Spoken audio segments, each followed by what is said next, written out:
Hello students, এই Moumita ma'am. আশা করি তোমরা সকলেই খুব ভালো আছো। Welcome back to our channel. আজকে আমি তোমাদের 4th সেমিস্টার এমডিসি কনস্টিটিউশনাল ল থেকে প্রিয়াম্বল বা যেটাকে বাংলায় বলা হয় প্রস্তাবনা, এর উপরে ক্লাসটা নেব। প্রিয়াম্বল হচ্ছে আমাদের ইন্ডিয়ান কনস্টিটিউশনের একটি ইম্পর্টেন্ট পার্ট তোমরা বলতে পারো।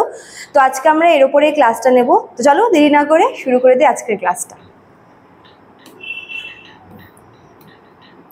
দেখো, প্রিয়াম্বল বা যেটাকে বলা হয় প্রস্তাবনা, ভারতের সংবিধানের প্রস্তাবনা হলো একটি সংক্ষিপ্ত কিন্তু খুবই গুরুত্বপূর্ণ একটি ভূমিকা রাখে, যা দেশের মূল আদর্শ, লক্ষ্য এবং উদ্দেশ্যগুলোকে সংজ্ঞায়িত করে থাকে। ঠিক আছে, প্রস্তাবনার মাধ্যমে আমরা জানতে পারি যে একটি দেশের মূল আদর্শ কি, সেই দেশের মূল লক্ষ্য এবং উদ্দেশ্যগুলি সম্পর্কে কিন্তু আমরা জানতে পারি প্রিয়াম্বল বা প্রস্তাবনার মাধ্যমে।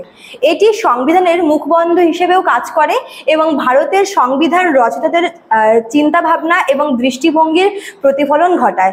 দেখো, আমাদের যে ইন্ডিয়ান কনস্টিটিউশন আছে, এই কনস্টিটিউশনের মুখবন্ধ বলা হয় কিন্তু প্রস্তাবনাকে।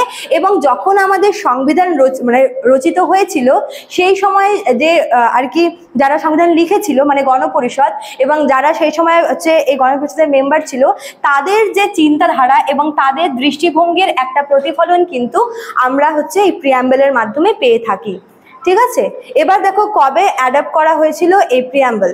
ভারতের সংবিধানের প্রস্তাবনা 1949 সালের 26শে নভেম্বর গৃহীত হয়েছিল এবং 1950 সালের 26শে জানুয়ারি থেকে কার্যকর হয়। ঠিক আছে, মানে একদম যখন আমাদের কনস্টিটিউশন মানে যেই সময় আর কি গৃহীত হয়েছিল, যেটাকে অ্যাডপ্ট করা বলে, 1949-এর 26শে নভেম্বর, যেটাকে আমরা কনস্টিটিউশন ডে হিসেবে পালন করি। তো সেই দিনও কিন্তু এই প্রস্তাবনাটাকে গৃহীত হয় এবং 1950 সালের 26 জানুয়ারি থেকে কিন্তু এটা কার্যকর বা এনফোর্সমেন্ট হয়। ঠিক আছে, এবার দেখো আমাদের এই প্রস্তাবনার মূল বিষয়বস্তুটা কি।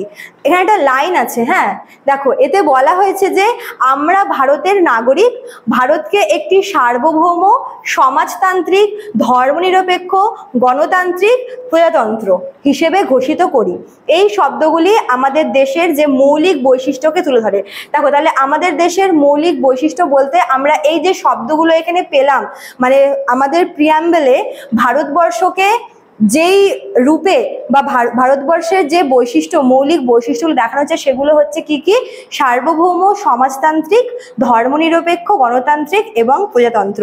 প্রত্যেকটা ওয়ার্ডের কিন্তু, প্রত্যেকটা টার্মের কিন্তু কিছু স্পেসিফিক মানে আছে, তোমাদের যেগুলো আমি এক এক করে বলবো। ঠিক আছে, দেখো প্রথমে সার্বভৌম। সার্বভৌম বলতে কি বোঝায়? সার্বভৌম শব্দটি বোঝায় যে ভারত একটি স্বাধীন রাষ্ট্র এবং এর নিজস্ব আইন এবং সিদ্ধান্ত নেওয়ার অধিকার রয়েছে এবং সে তা নিজেই নিতে পারে কোনো রকমের বহিঃশক্তির হস্তক্ষেপ ছাড়াই। মানে সার্বভৌম, যেটাকে হচ্ছে সোভারেন বলছে, এটা মানে হচ্ছে আমাদের ভারতবর্ষ একটি স্বাধীন রাষ্ট্র এবং আমাদের ভারতবর্ষের মধ্যে যে অভ্যন্তরীণ যে বিষয়গুলি রয়েছে, এক্ষেত্রে বহির্শক্তির কোনো হস্তক্ষেপ কিন্তু চলে না।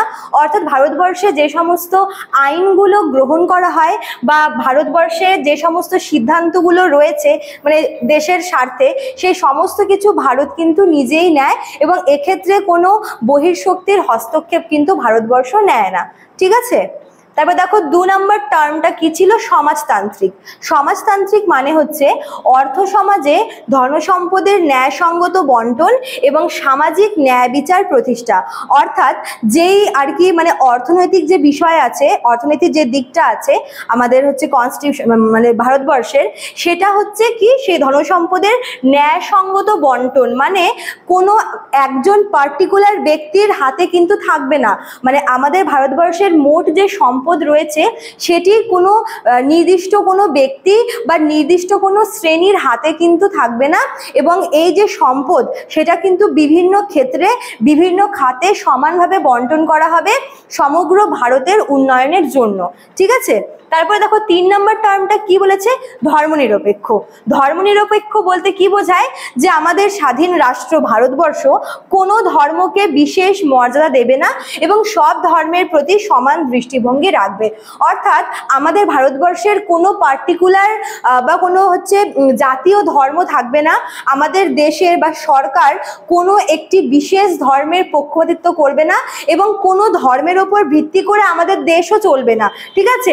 অর্থাৎ ধর্মের ব্যাপারে রাষ্ট্র সম্পূর্ণ নিরপেক্ষ হবে, কোনো ধর্মকে বিশেষ মর্যাদা দেওয়া হবে না, কোনো ধর্মের ওপরে বা ধর্মের ভিত্তিতে দেশ চলবেও না এবং সকল ধর্মের প্রতি কিন্তু সমান দৃষ্টিভঙ্গি রাখা হবে, ঠিক আছে। তারপর দেখো নেক্সট টার্মটা কি বলেছে, গণতান্ত্রিক। গণতান্ত্রিক বলতে কি বোঝায়, জনগণের দ্বারা নির্বাচিত প্রতিনিধি দ্বারা সরকার পরিচালিত হবে এবং জনগণই হবে চূড়ান্ত ক্ষমতার উৎস। অর্থাৎ আমাদের দেশের যে মাথায় যিনি রয়েছেন সরকার, সেই সরকার কিন্তু নির্বাচিত হবেন এবং সেটা কাদের দ্বারা, অবশ্যই ভারতবর্ষে জনগণের দ্বারা, সেটা পরোক্ষভাবে হোক বা প্রত্যক্ষভাবে হোক। পরোক্ষ বা প্রত্যক্ষভাবে ভোট দানের মাধ্যমে কিন্তু আমরা প্রতিনিধিকে নির্বাচন করব। অর্থাৎ এই যে পদ যে সরকারের যে মূল যে পদ থাকবে সেটা কিন্তু একটি নির্বাচিত পদ হবে এবং এই নির্বাচনের দায়িত্বে থাকবে দেশের জনগণ। তারা ভোট দেবে, প্রত্যক্ষভাবে হোক বা পরোক্ষভাবে হোক নির্বাচন করবে এবং নির্বাচনের মাধ্যমেই কিন্তু যোগ্য ব্যক্তিকে বা যোগ্য প্রতিনিধিকে তার আসনে বসাবে, ঠিক আছে। এবং বলতে পারো যে সরকার সরকারের চূড়ান্ত ক্ষমতার উৎস কিন্তু জনগণই রয়েছে, ঠিক আছে।